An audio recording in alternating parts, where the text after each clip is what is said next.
Assalamualaikum warahmatullahi wabarakatuh. Selamat siang teman-teman. Kami dari kelompok 5 akan menyampaikan materi tentang Mustafa Kemal Atatürk. Kelompok kami beranggotakan 5 mahasiswa yang bernama Yesus Sintia Putri, Sufatul Islamiyah, Hasna Lutfiyah, dan Muhammad Irfan Taufik. Harap disimak dan didiskusikan dengan baik ya teman-teman. Mustafa Kemal, seorang pemimpin Turki baru yang menyelamatkan kerajaan Utsmani dari kehancuran total dan bangsa Turki dari penjajahan Eropa. Ia adalah pencipta Turki modern dan atas jasanya ia mendapat gelar Atatürk, Bapak Turki. Ia lahir di Salonika pada tahun 1881. Orang tuanya, Ali Riza, bekerja sebagai pegawai biasa di salah satu kantor pemerintahan di kota itu. Ibunya bernama Zubeds, seorang wanita yang perasaan keagamaannya sangat dalam. Riwayat pendidikan Mustafa Kemal dimulai sejak tahun 1893 ketika ia memasuki sekolah Rutsi, sekolah menengah militer Turki. Pada tahun 1895 ia masuk ke akademik militer di kota Monastir. Dan pada 13 Maret 1899 ia masuk ke sekolah ilmu militer di Istanbul sebagai kader pasukan infanteri. Tahun 1902 ia ditunjuk menjadi salah satu staf pengajar dan pada bulan Januari 1905 ia lulus dengan pangkat kapten. Yang selanjutnya yaitu pembaharuan. Yang pertama, unsur nasionalisme. Dalam pemikiran Mustafa Kemal yang meresmikan kultur rakyat Turki dan menyerukan reformasi Islam untuk menjadikan Islam sebagai ekspresi dari etos Turki. Mustafa Kemal berkeyakinan bahwa Islam pun dapat diselaraskan dengan dunia modern. Turut campurnya Islam dalam segala lapangan kehidupan akan membawa kemunduran pada bangsa dan agama. Atas dasar itu, agama harus dipisahkan dari negara. Islam tidak perlu menghalangi adopsi Turki sepenuhnya terhadap peradaban Barat, karena peradaban Barat bukanlah Kristen, sebagaimana Timur bukanlah Islam. Yang kedua yaitu unsur sekularisme. Pada prinsip ini, salah satu pengikut setia Mustafa Kemal, Ahmad Agoglu, menjelaskan apa yang dimaksud dengan peradaban atas keseluruhannya, bukan secara parsial. Peradaban Barat dapat mengalahkan peradaban lain, bukan hanya karena kemajuan ilmu pengetahuan dan teknologinya saja, tetapi karena keseluruhan unsur-unsurnya. Peperangan antara Timur dan Barat adalah peperangan antara dua peradaban, yakni peradaban Islam dan peradaban Barat. Di dalam peradaban Islam, agama mencakup segala-segalanya, mulai dari pakaian, perkakas rumah, sampai ke sekolah dan institusi. Turut campurnya Islam dalam segala lapangan kehidupan membawa kepada mundurnya Islam. Dan di Barat sebaliknya, sekularisasilah yang menimbulkan peradaban yang tinggi itu. Jika ingin terus mempunyai wujud rakyat Turki, maka harus mengadakan sekularisasi terhadap pandangan keagamaan, hubungan sosial, dan hukum.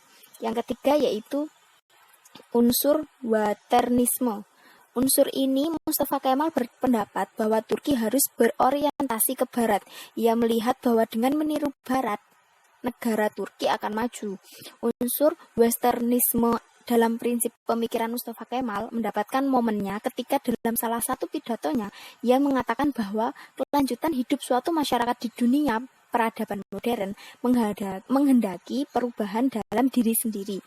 Di zaman yang dalamnya ilmu pengetahuan mampu membawa perubahan secara terus-menerus, maka bangsa yang berpegang teguh pada pemikiran dan tradisi yang tua lagi usang tidak akan dapat mempertahankan wujudnya. Masyarakat Turki harus diubah menjadi masyarakat yang mempunyai peradaban Barat dan segala kegiatan reaksioner harus dihancurkan. Dari ketiga prinsip di atas kemudian melahirkan ideologi Kemalisme yang terdiri atas republikanisme, nasionalisme, kerakyatan, sekularisme, etatisme, dan yang terakhir revolusionisme. Selanjutnya ada perjalanan karir seorang Mustafa Kemal dan kematiannya. Pada sisi yang lain, dengan tindakan Mustafa Kemal yang demikian radikal dalam gerakan perubahan yang dilakukannya, menyebabkan generasi bangsa Turki kehilangan jejak sejarah peradaban para pendahulunya, yaitu nenek moyang bangsa Turki itu sendiri. Mustafa Kemal adalah seorang Yahudi dari sebuah kota di Turki bernama Tesalonika. Mustafa merupakan seorang agen atau kaki tangan Yahudi internasional yang disusupkan ke dalam militer Turki, sehingga dia menjadi seorang jenderal untuk menghancurkan kekhalifahan Islam Turki Utsmaniyah. Mustafa Kemal naik menjadi penguasa dan menghancurkan seluruh kehidupan beragama di Turki dan menggantinya dengan paham sekuler. Kemudian ada kisah kematian Mustafa Kemal yang terserang penyakit dalam yaitu sirosis hepatitis disebabkan alkohol yang terkandung dalam homer. Penyakit sirosis hepatitis yaitu sebuah penyakit yang berbentuk cairan yang berkumpul di perutnya secara kronis. Ingatannya menjadi lemah, darah mulai mengalir dari hidungnya tanpa henti. Dia juga terserang penyakit kelamin diakibatkan sering berbuat maksiat. Untuk mengeluarkan cairan yang berkumpul pada bagian perutnya, dokter mencoblos perutnya dengan jarum. Perut membungsung dan kedua kakinya bengkak, mukanya mengecil, darahnya berkurang sehingga Mustafa pucat seputih tulang. Selama sakit, Mustafa berteriak-teriak sedemikian keras sehingga teriakannya menerobos sampai ke teras istana yang ditempatinya. Tubuhnya tinggal tulang berbalut kulit. Beratnya hanya 48 kg. Kemudian badannya menderita demam yang sangat tinggi sehingga ia tidak bisa tidur. Tubuhnya juga mengeluarkan bau bagaikan bau bangkai. Walau demikian, Mustafa masih saja berwasiat jika dia meninggal maka jenazahnya tidak perlu disolati. Mustafa meninggal pada hari Kamis 10 November 1938 sekitar jam 9:05 pagi. Kebijakan politik pada masa pemerintahan Mustafa Kemal itu terbagi menjadi dua, yaitu yang pertama kebijakan politik dalam negeri dan yang kedua kebijakan politik luar negeri. Kebijakan politik dalam negeri yaitu sebagai berikut. 1. Menetapkan Undang-Undang Dasar. 2. 5 tahun pertama pemerintahan yang difokuskan pada kegiatan industri dan pertanian. 3. Memperkuat dan memodernisasi militer. 4. Menetapkan Ankara sebagai ibu kota Turki. Yang kedua, dalam kebijakan politik luar negeri yaitu 1.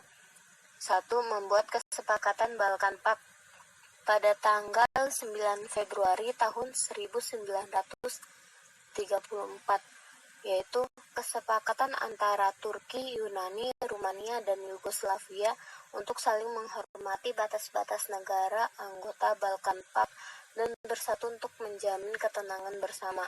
2. Perjanjian non-agresi pada tanggal 9 Juli tahun 1937, yaitu perjanjian untuk tidak saling menyerang antara Turki, Irak, Iran, dan Afghanistan. Sekian penjelasan dari kelompok kami. Jika ada yang ditanyakan, bisa disampaikan di Google Classroom.